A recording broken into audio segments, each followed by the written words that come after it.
Hello, everybody. Welcome. I just want to say thank you very much for spending your time with me today. We are going to answer the question, what do I need to prepare to increase hiring people with disabilities? It's a question that I get a lot. Um, the most common question I get is, why should I employ people with disabilities? But once somebody's answered that one, the next one is, what should I do? How do I do this?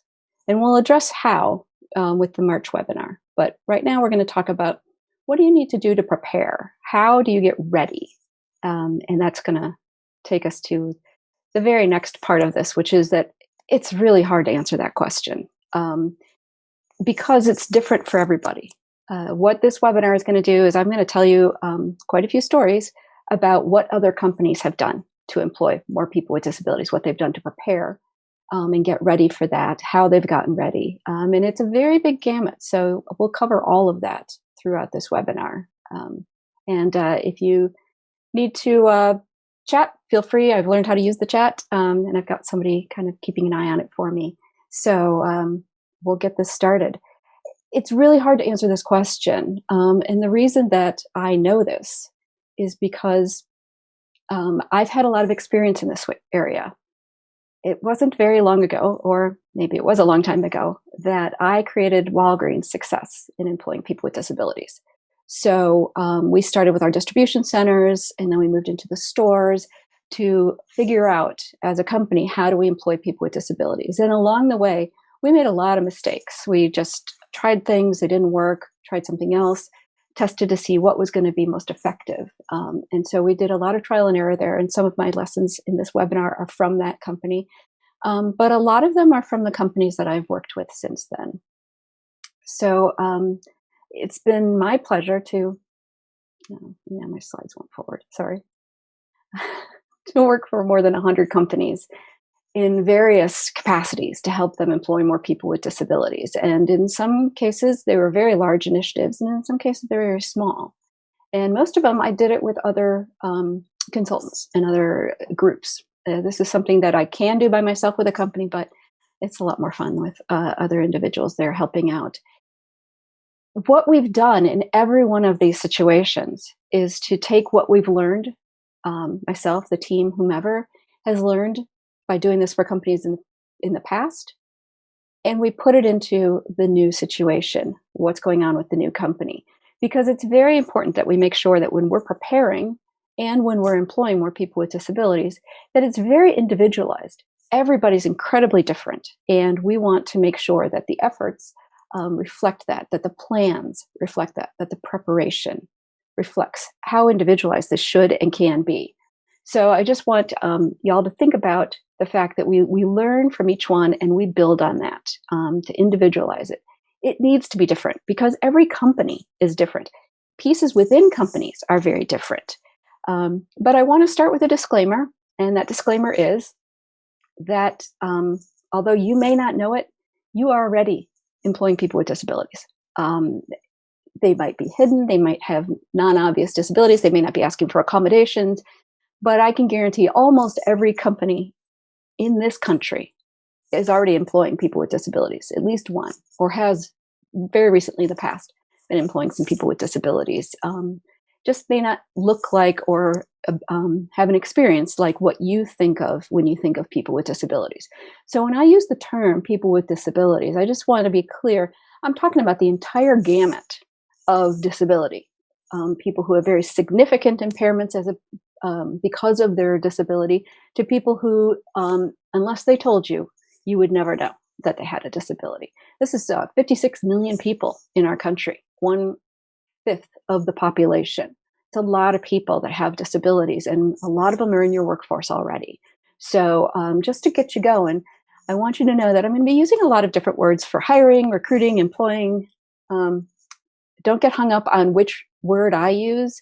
Don't get hung up on any of the terminology that I use, because I want you just to focus on the concepts that we're going to talk about today. Some of the do's and don'ts that I do encourage you to think about as you're preparing to intentionally employ people with disabilities. And I just want to reiterate that it's never going to look the same. Even within a company, it's probably not going to look identical. At Walgreens, I think we thought that everything was going to look the same, that we were going to do it exactly the same in every distribution center. And what we found very quickly was that, first of all, no distribution center is exactly the same. No store is exactly the same. And that's because we have different cultures within these buildings, sometimes different operations or different customer bases. And within that, we also have different resources, different history, things that really influence how disability inclusion looks when we're moving forward. But that's okay. Again, you should not look exactly like anybody else. We used to give tours to other companies that wanted to learn about Walgreens. And they were fantastic. We would show people with very obvious disabilities doing the same work as everybody else, performing at the same level as everybody else. And then we would come back from these tours and we would point out that although they saw some people with disabilities, that 40% of the workforce were people with disabilities. And what you could see was much less than that. So companies would come through these facilities, see that and say, oh, I want to do this. I want to do the Walgreens model. And we kept having to say, well, the Walgreens model is for Walgreens. And actually there's about 20 different Walgreens models, depending on what distribution center or store setup you're in. But you're going to do your own thing. Your company's going to do your own thing. So it's not all going to look exactly alike. Everybody wants to get ready. And I just want to say, employing people with disabilities, even if you're doing it on purpose and you created a formal initiative on it, it's not like turning on the light switch. It's not like you're going to get there, you're going to get into the blocks, you're getting in the ready position, and then the gun's going to go off and there it goes. It's something that builds on itself. So it isn't this sudden, abrupt activity for a company, for anybody who's involved in it. It'll feel very subtle. And that's a good thing. I think that really allows you the opportunity to take things in the directions that you want to take them in. So it's actually important that you just start doing something. It's not going to be this huge, I don't know, a person popping out of a cake. It's not going to be like that. It's going to be slower and more methodical, but you need to be doing something. And I'll talk about that in a little bit, but just dipping your toes in, just getting ready a little bit, just moving forward and trying to make sure that you keep some momentum going. So there's things to consider before we jump into what you should prepare. And so these are the things I'd like you to consider as we go through this. The first one is about a plan. I don't know too many companies that have hired more than one or two people with disabilities without having a plan involved in it. And that plan can be of a variety of different shapes, but having a plan really, I think, is a best practice. Another thing to think about is communication. How will this be communicated? How will people's roles be changed? How will success be communicated? These are very important pieces to think about. The why. Why is your company doing this? Or why are you doing this? Why? That's a preparation that I think is crucial. Just to mull it over. You don't necessarily have to the answer, but you want to think about why. And then you think about, what do I need to prepare? And that's what this webinar is going to cover. But you're probably going to want to create a list and actually think it all the way through that way. Put it onto paper. And the last thing is, how flexible can you be? Some environments are incredibly flexible and we can try things and we can do all sorts of things. In other environments, it has less flexibility, and that means it takes more caution and more concern and more care as we're preparing to embark into our initiative, our effort, or just hire that next person with a disability. The biggest question from my perspective is that you need to really think about what's already happening. One of the things that I thought was very interesting was I was hired into Walgreens to start this initiative, to take it to the next level. But it turns out Walgreens was already employing people with disabilities, both in the stores and in the distribution centers, in a lot of different ways. It wasn't ever centralized. It wasn't ever really talked about that much, except maybe in one facility. But it turns out everybody was doing something. So the biggest question, I think, is what's already happening? If you are just an individual trying to take this to your leader, or you're in charge and you're going to just do it within your department or your area of concern, that's great. But what else is going on? What I've found in every company except one that I've worked with is that they're already doing something. They've got a facility or a leader who's already embarking in this for whatever reason they're embarking it on. But it's good to know what else is going on. It just keeps you from getting into a situation later on where all of a sudden you run into things where things are bumping into each other. We have that across almost every company. The left hand doesn't know what the right hand's doing because we're busy doing it. So I think it's opportunity to just stick your head up for a second, look around, ask some questions. What else is going on already in relation to employing people with disabilities? Because like I said, this is all about building. You want to build on what you've already got. So if not if, wherever you are already employing people with disabilities, find out what that is. Find out who's in charge of that. Find out why you're doing it so that you can build something bigger, better, or you can just move on to continue to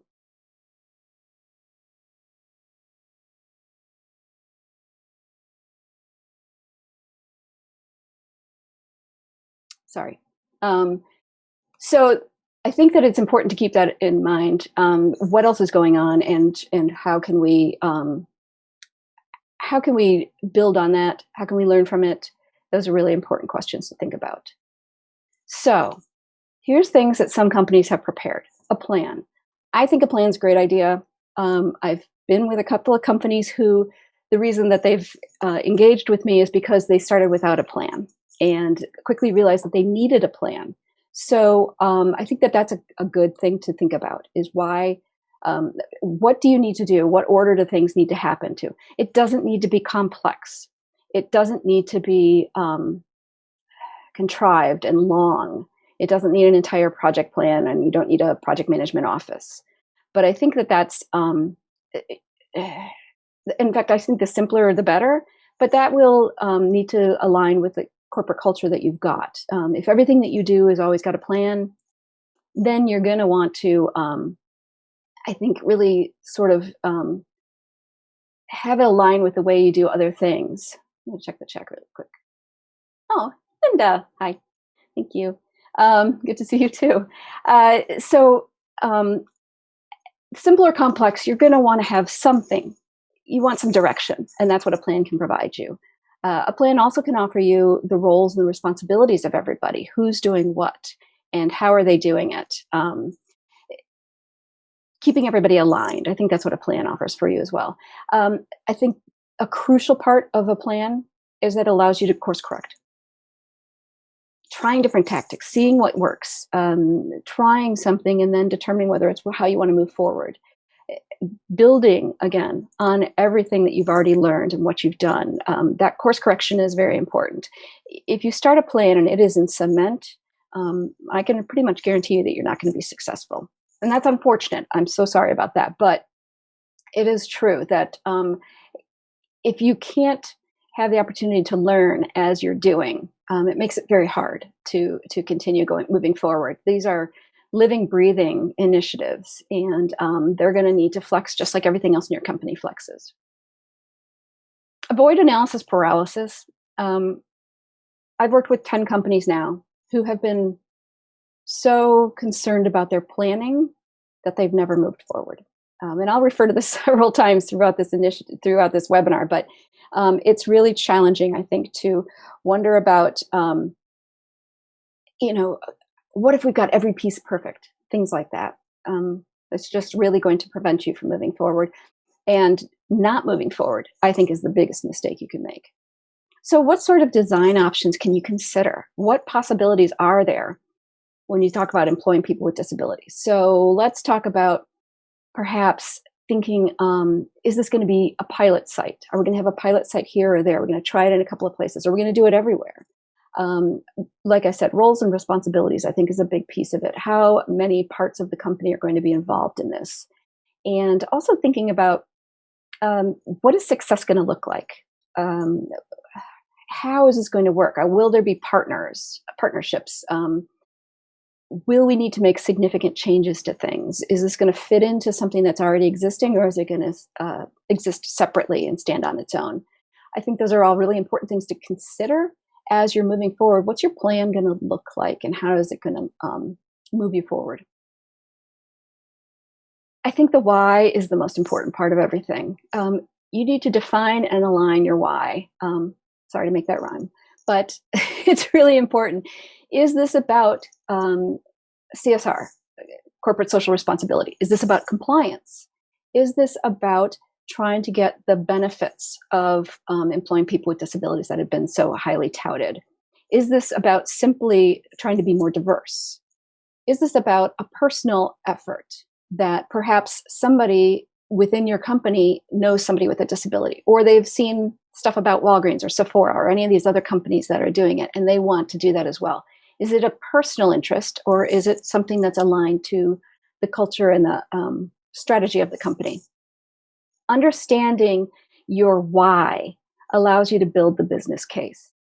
Employing people with disabilities intentionally does take some effort. It's not a huge investment, depending on how you do it, but it does take some effort. And you're going to need to be able to answer the question, why are we doing this? Or why are you doing this? As it builds through the company, communication is going to become more and more important. And being able to answer that question, or start out answering that question before anybody's had a chance to ask it, is really going to help with your success. So if you don't prepare anything else, I'm going to say this would be the one I would want you to do. Why? Why are you embarking this way? And there is no wrong answer to that, but you want to be clear what your answer is. And you want to be able to explain it. So clarifying your why is really important. I keep saying everything's really important because, this is what I do for a living. So I think it's all very important. But you're going to get some pushback, and you're going to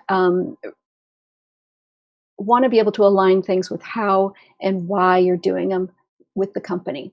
If your company is retracting and shrinking and selling off parts of it and closing facilities, does your why align with that? Or are you saying, hey, we're going to hire more people with disabilities, yet you're laying off people everywhere else? It might not really align. So to be able to clearly say what and why you're doing it. I think the biggest question we were able to answer right off the bat at Walgreens was saying that we were doing this because we wanted to expand our talent pool. And we wanted to be able to offer the opportunity to people with disabilities because we believed they were better workers or just as good of workers. And we made sure that most of what we did tracked along that same way, that really stood with that why. So the why becomes the backbone of what you're doing and how you're doing it. So being able to clarify that, to say this is not about charity. This is not about hiring people who can't do the job. This is not about making exceptions for people. This is about getting the best effort we can out of everybody that we possibly can in the labor force. So I think one thing to consider is to look at preparing human resources and operations. If HR is not driving this effort, how much preparation will they need? I've worked with companies where operations has really been the captain of the ship, deciding that they want to really be able to leverage people with disabilities for a variety of reasons. And if you don't bring in HR, I think that's HRs for human resources can really make it a battle internally. Likewise, if operations is not driving this effort, how much preparation will they need? And I can't tell you how many times I've come into a conference room and the individuals from operations are coming in for the first time hearing that the company wants to employ more people with disabilities. It's disappointing because it takes a lot of backtracking. So prepare your HR people or your operations people or both, whoever you are that's starting this effort, that's exploring this or doing it. You want to make sure that you've prepared the other entities in here. There's one universal truth, and it has to do with human resources.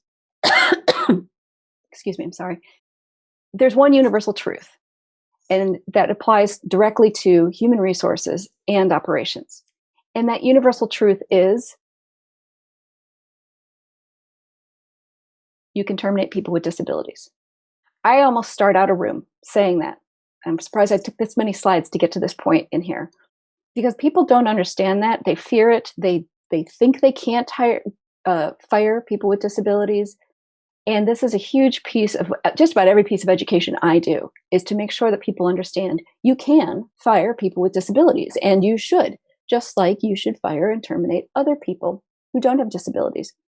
Because when you're using termination for cause, It helps the culture. It helps the engagement of everybody else there. If you believe that you can't fire people with disabilities and you bring them into your workforce, you're going to get some resentment. If your managers aren't clear that they can use progressive discipline on people with disabilities, or they're afraid to, that's a big concern. I think one of the things that we work hard, every team that I've worked on with this kind of project, we start out saying this exact thing. And if we don't continue to revisit that fact, we find that managers start to make exceptions, or HR people start to make exceptions. They really like somebody, or they feel like the person's got some unfortunate situations going on with them, and therefore, because they're a person with a disability, they're going to give them more of a break. And I just can't say enough that is such a slippery slope, and it usually derails any effort to success. So being clear, having that universal truth, maybe you build it into your plan, maybe you build it into your communication, maybe it's the backbone of everything. Knowing that you can employ people with disabilities is the universal truth about preparing to hire more of them. So let's talk about the elephants that you got to get out of the room. This comes through communication, training. You want to be able to address people's fears. Now, you have to find out what their fears are first. I've had quite a few companies that think their workforce is going to respond in a particular way because they think their workforce is going to have some fear issues around the employment efforts of people with disabilities. And so they put trainings into place, they put communications into place, they address it through town halls, when it turns out that that's not actually a concern of people. So we want to address real concerns. We want to address real fears, but we have to find out what they are first. At Walgreens, we had a really fun activity that we did in each distribution center. We didn't do it in the stores because it didn't fit really with the culture and the way things operate within a store.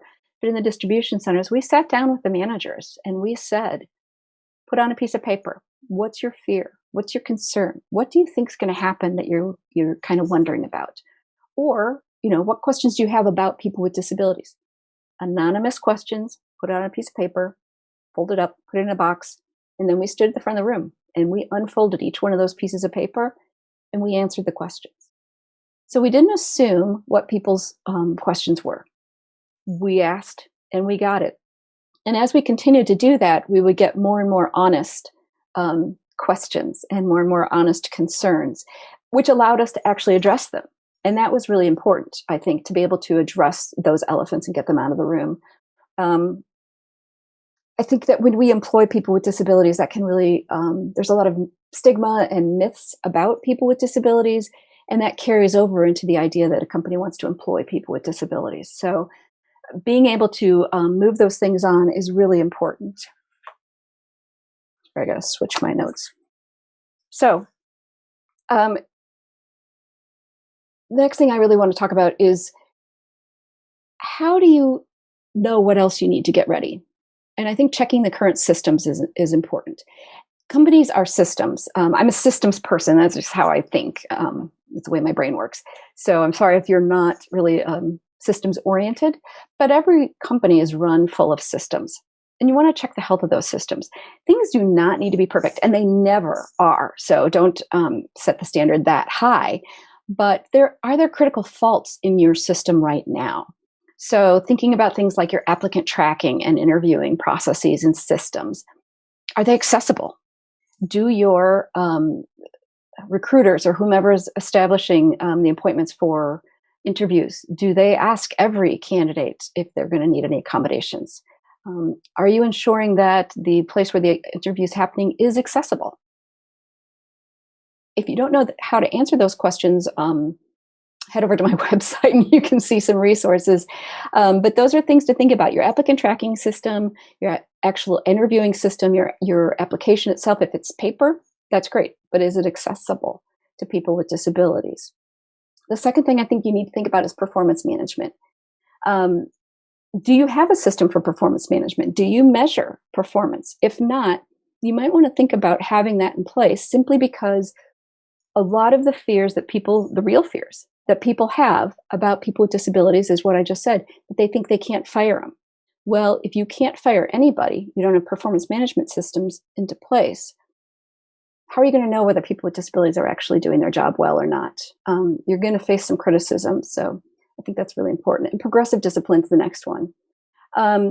We ran into a lot of situations at Walgreens, and they have a very robust performance management system and progressive discipline systems. Everybody was really well trained on them, and I think that they were executed really well. But that doesn't mean that we didn't run into scenarios where people were concerned about how well they could use these systems to rate people with disabilities. Again, that whole idea of, can we really hold them to the same standard? Can we, if we don't hold them to the same standards, can we fire them?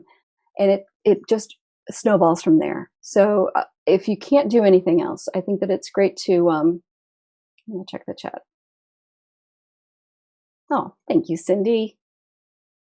She's posting things for you guys, which I think will help. Talk to your stakeholders. That's the next thing I think you need to consider.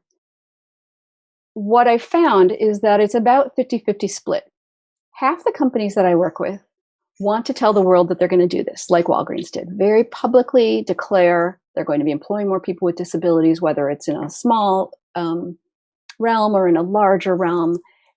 They want to engage with people to find out what people think about it, find out what the questions are of their important stakeholders. I know at Walgreens, shareholders was one of those stakeholders we were very concerned about, making sure they understood why and what we were doing. And the customers, that was the other one that was really important to us. But who are your stakeholders? It's different for every company. Sometimes it's more about, the customers than the other side of the way the operations operate. I can't say that. The way things work within your company. Who are your stakeholders, not just for this initiative, but for the company as a whole? And then you want to think about, why are they interested? Some companies actually start an advisory board around their disability initiative. And within it, they make sure that there are people with disabilities on that advisory board. Some companies don't do that. Why people are interested is a very different thing than why you would intentionally put people with disabilities on your advisory board.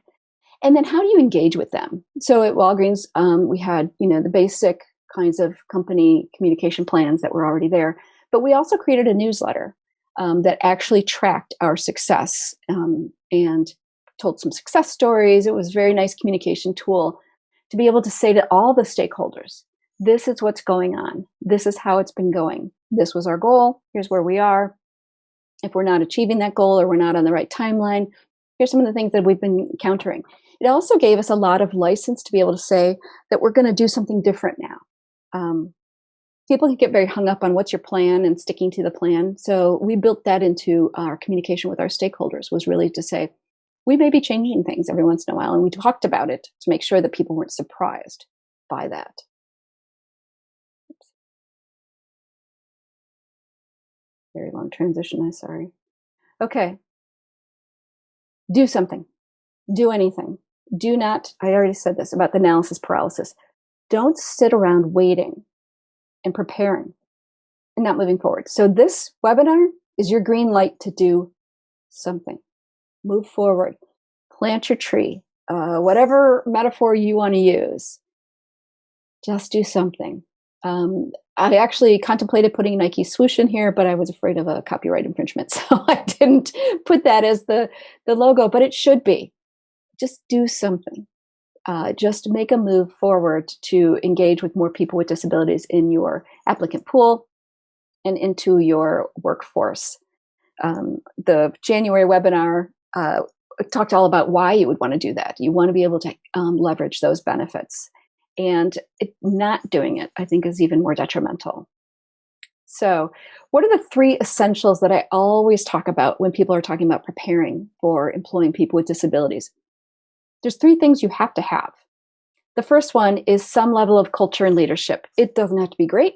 It doesn't have to be winning awards, but you cannot fix union squabbles with employing people with disabilities. If you have incredibly dysfunctional or toxic management practices or cultures going on in your workplace, you can't fix them with people with disabilities.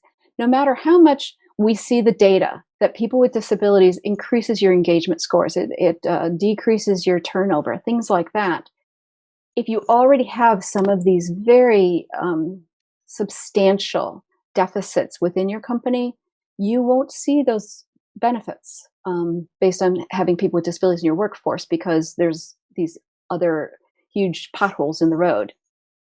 But we can develop champions. We can relieve uncertainty. We can inform. We can communicate. Those things are great. And if you have a mediocre leadership team, employing people with disabilities actually can give them some life. We did see that at a couple of facilities at Walgreens where people were just a little unengaged. They weren't negative. They were just sort of neutral. And having them engaged with us to employ more people with disabilities, to take on a piece of the project, really made a difference in their level of engagement with the company, their attitude, and their performance overall. But again, if things are really broken, you're not going to fix them with disability. The second thing that you have to have is hiring. If you are, for whatever reason, you have stagnant hiring or you're contracting, you cannot employ people with disabilities. If you're not employing people, you cannot employ people with disabilities. And please don't try. Please don't say you're going to. Please don't plan. Don't prepare for it. You have to have open positions to employ people with disabilities. So I think that that's something to really think about. We had a facility that didn't have any turnover.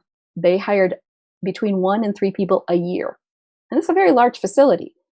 But they did use temps. They had a temp firm for when they had volume fluctuations or other changes were going on and they needed to bring in more workers. And so we used the temp firm to employ more people with disabilities.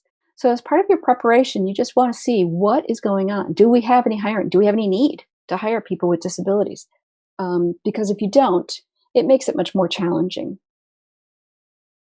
And third, you need potential partners. I don't know. Let me take that back.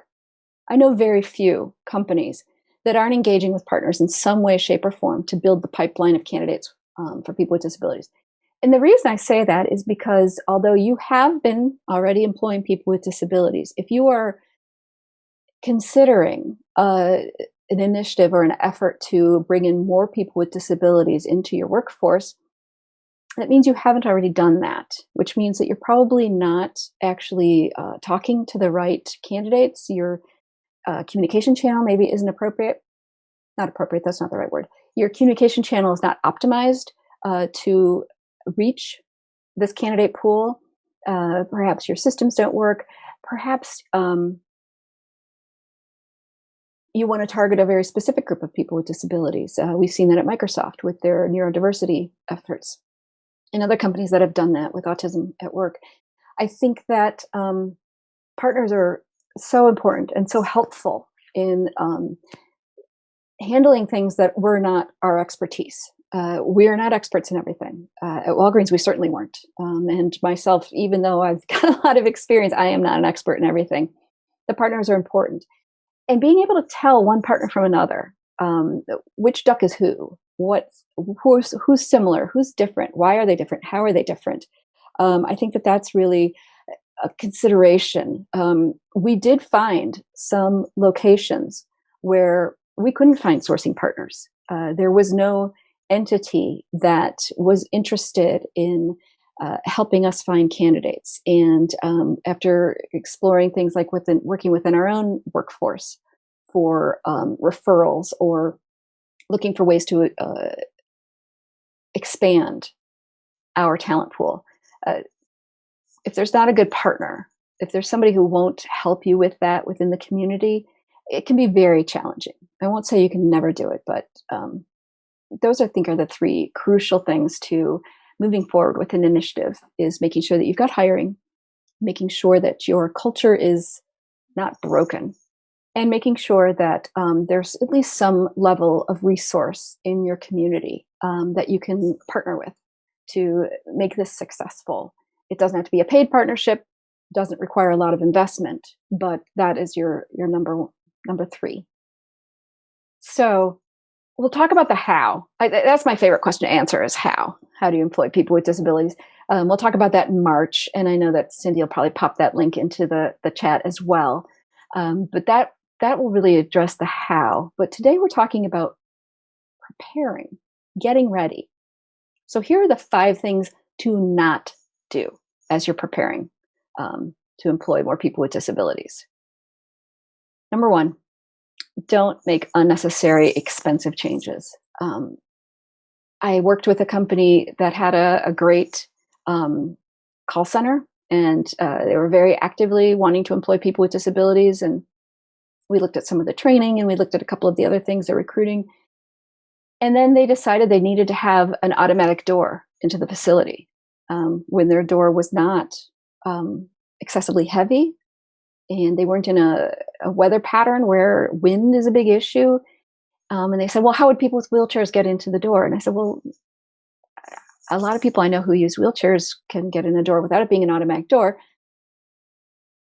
And why do you think that you're going to be employing only people with wheelchairs who can't open a door themselves? It just was a stigma buster we needed to use. It may be that you need to have this kind of investment, but don't just make it unnecessarily. Find out what you need and then invest in it. There are things that do cost money, and I'm not going to say there's no investments to be made. That's part of the planning process. What do we need? What do we need to fix? If your applicant tracking system is completely inaccessible, you need to fix that. So that would be an investment you need to do. But don't just assume. Make sure that you're looking at things. Don't just do anything that's unnecessary. That's expensive. So please don't assume that this requires extensive training. A lot of entities that help companies employ people with disabilities will say, well, you have to be trained. Everybody has to be trained how to talk to people with disabilities. It turns out that talking to people with disabilities is just like talking to people who don't have disabilities. And sometimes those trainings can actually be very off-putting and intimidate people, thinking that somehow there's a proper way to talk to a person with a disability. That doesn't mean people don't need disability sensitivity, and maybe they do, maybe they don't. But don't just assume this. This list is really about the steps that you take that are not going to help you. They might end up, being okay, but they're not steps that are really going to help you prepare. So to think about that as you're going through this. I said this before, and I will continue to say it. Please do not wait to be 100% ready. I don't know any company that has ever been 100% ready, and I don't know any company that has never made a mistake while trying to employ more people with disabilities. That's okay. They make mistakes all day long doing everything else. This is just part of it. It actually makes it very integrated and very inclusive to make mistakes doing this. You will never be perfect.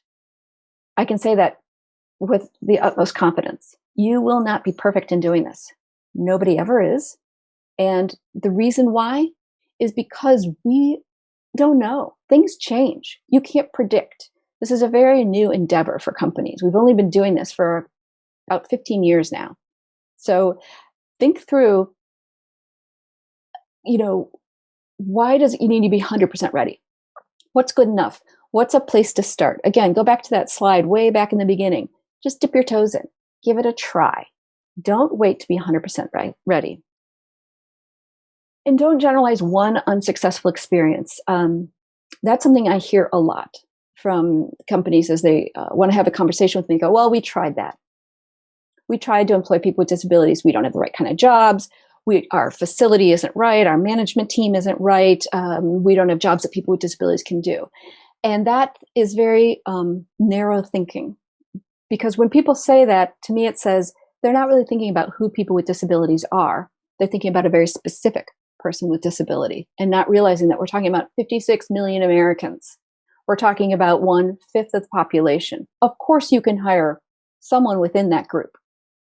Maybe not everybody, but you can't hire everybody that's outside of that group either. So don't generalize one unsuccessful experience to chalk it up and say, I can't employ people with disabilities because that didn't work with that one person. I mean, think about if you hired one blonde person and they didn't work out, would you never hire another blonde person? If you hired a woman and it didn't work out, would you never hire another woman?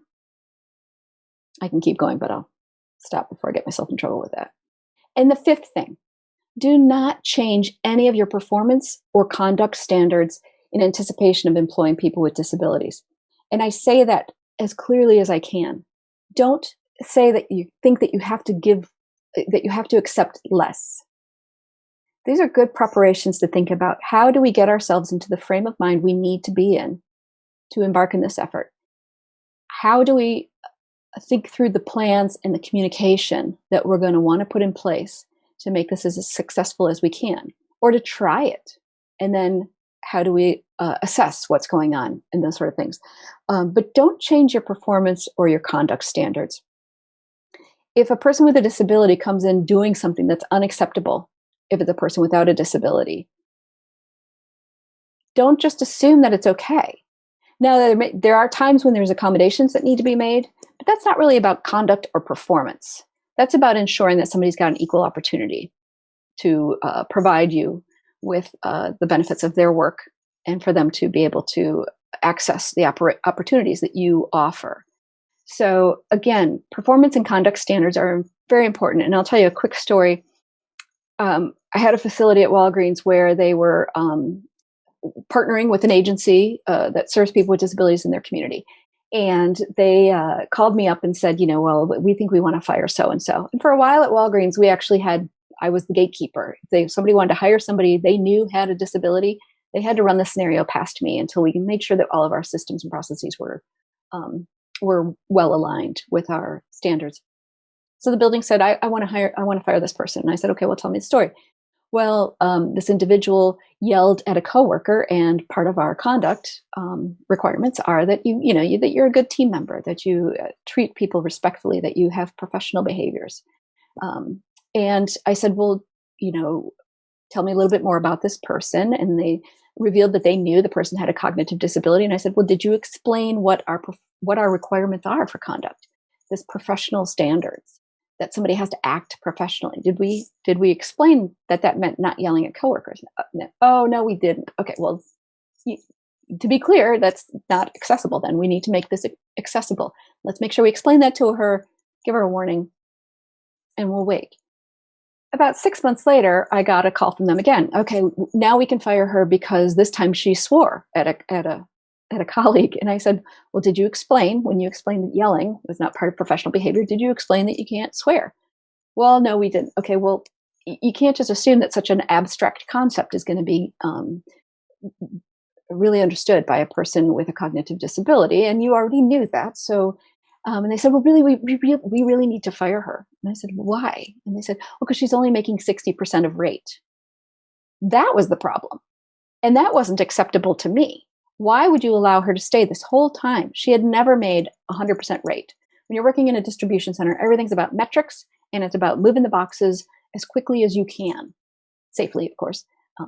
But she had never been achieving the performance that everybody else was held to. And I said, well, why haven't we discussed that with her?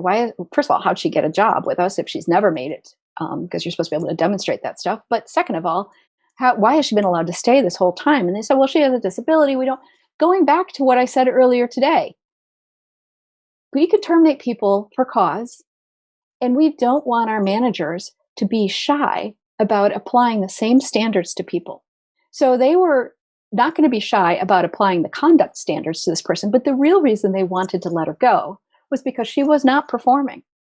She was not providing them with the productivity that they needed from every worker.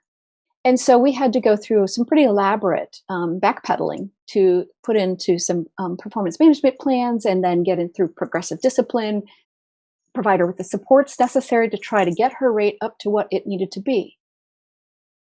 That's the biggest mistake we made, was letting that happen, not checking in enough to make sure that people weren't degrading from where we started with our standards, with our expectations, with our communication plans.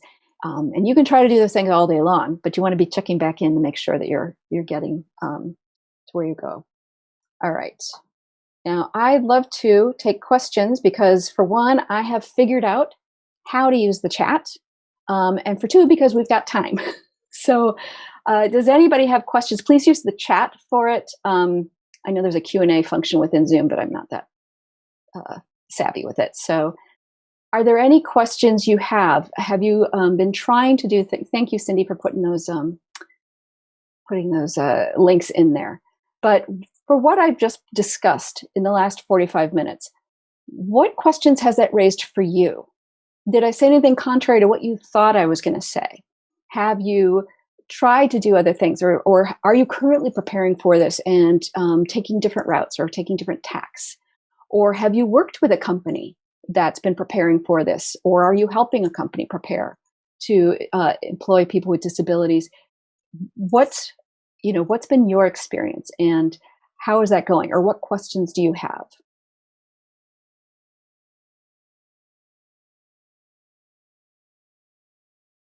And I will wait.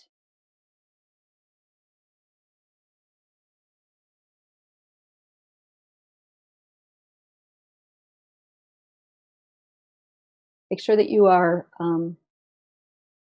writing the excuse me, writing the chat, directing it to the panelists and to the attendees so everybody can see the question.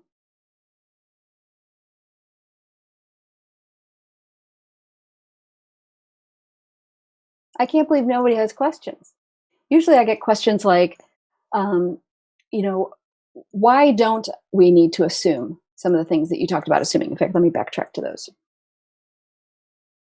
Okay, guess I can't backtrack. Um, why don't we want to assume that we need to do extensive training to people with disabilities? You're welcome, Linda. I'm sorry, there is a question here. Thank you, Cindy. Um, when I mentioned partners, how do we vet partners? Oh, God, that's a really good one. Okay, so when we're talking about looking at the community and trying to figure out where we're going to leverage all of these pools of talent that are out there, I said that 56 million Americans are out there. So as you're looking across your community and you decide you want to think about creating a partnership with a school or with an agency that serves people with disabilities, if you're where Linda is, that would be Seek out in the DC metro area. If you are in Washington State, there's other ones where Cindy is, like WISE or some of the smaller ones that are there. Or if you're in California, we partnered with VTC. If you're in Chicago, it could be Thresholds. If you are in Connecticut, it could be Viability. So there's all these entities out there. Or you could be looking at a college and wanting to source students with disabilities out of the colleges for your recruitment programs. So how do you vet those partners? And that's such a great point. As a business, you have standards for your vendors. You want to apply some similar sorts of ideas to how you're going to determine which which entities who are disability focused you want to partner with. You're not going to exchange money like you do in a vendor relationship, or maybe you are, but think about what you expect of other people who are engaged with your business. What is your level of expectation of how many candidates they're going to source? If you're working with a temp firm, you know that. So talking to the agencies about, well, how many people can you help me find? Here's the jobs. Or to ask questions about what level of support. If they're saying that the people that they are going to direct towards your applicant pool are individuals who need support to be successful in your jobs, what kind of support is this agency going to help you provide? Or if you have questions, who's the primary contact there? You want to vet these agencies. Do they have experience working with other companies to employ people with disabilities? Do they have references? Are there ways that you can find out from another company who is doing what? In fact, that's the best way, I think, to find the partners to begin with, is to talk to other companies in your local area and say, how did you find your workforce? How did you find your candidates? That's a really crucial piece of it. It can be a very elaborate and very formal process, like your vendor selection process is, or it can be a very informal process. But I think that we as employers assume that we don't know very much. So if an entity is from the disability community, they must be experts. They must know everything. And that's really not an assumption you want to make based on my experience. You want to ensure that they have the same vision you do for holding people to standards, or for working in progress on your applicant tracking system. So you've got some workarounds because it's not accessible. Will they work with you on that? Will they help and advise you through that? I think that we've seen a lot of situations where The expectation of some disability sourcing entities are that you're not going to hold people to standards. That was actually what we encountered in that story I was telling you about, the individual who had never got to 60%. The agency that had sourced her for us was telling us that we shouldn't be expecting the same level of performance from people with disabilities as not. And so we had to terminate that partnership eventually because they didn't have the same vision we did. Our vision was that people with disabilities would be just like everybody else. Maybe they'd have accommodations, maybe we'd be providing supports, or somebody else would be providing supports. But in the end of the day, they're going to be just like everybody else, and therefore they're held to the same standards. Some entities that you partner with will offer to screen candidates for you, and that's great as long as they're aligned with you on what that screening is. What are you looking for? I think that expectations are crucial to be talked about for partnerships. I've worked with a lot of companies who have started a partnership with a national partner, somebody who's available across the country, which is a great concept. But then when they worked with the local representative, that person would say, oh yes, I can get you candidates, I can get you candidates. And then there just wasn't any referrals. There weren't any candidates put into the pool that came from them. And yet they would continue to state publicly that they had a partnership with the company. And the company was holding off on creating other partnerships because they thought this was going to be the end all be all of their partnerships. So make sure that you have some clarity with them about your expectations, about your vision, about what you want for for this kind of thing. And I've got the question, do I have a checklist or resource to assist with the vetting of partners? Yes, I do. Thank you very much for asking that. So on my website, in the businesses section, you will see quite a bit of information about that. And we are just about to launch a toolkit that will be available for companies to purchase. That's incredibly extensive. But some of these resources are are on my website, so that you can see what's out there. We also have a really nice one pager on expectations of partners that you would want to develop for yourself, and that is available on my website. So I really encourage you to think about partnerships for sourcing, just like you think about partnerships for everything else that you do, and don't let disability be your intimidator. If you don't leave with anything else from this webinar, just remember that employing people with disabilities is the same as employing everybody else, and it's not.